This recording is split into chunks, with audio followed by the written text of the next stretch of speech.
ওগো আল্লাহ, ওগো মালিক, তুমি ছাড়া তো আমাদের আর কেউ নাই, তুমি ছাড়া তো আমার আর কেউ নাই। আল্লাহ গো, তুমি যদি মাফ না করো কে আমাকে মাফ করবে? তুমি যদি মাফ না করো কে আমাকে মাফ করবে? তুমি যদি আমাকে মাফ করো তাহলে তোমার কোনো দিকে কমবে না, তুমি যদি আমাকে মাফ না করো তোমার কোনো দিকে বাড়বে না।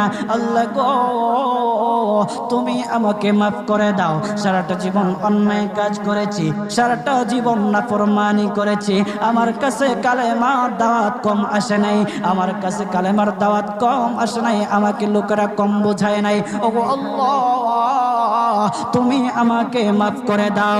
মাফ না করলে কোথায় যাব, কার কাছে যাব? বাবা যখন মারে তখন মার কাছে আশ্রয় নেওয়া যায়, মা যখন প্রহার করে তখন বাবার কাছে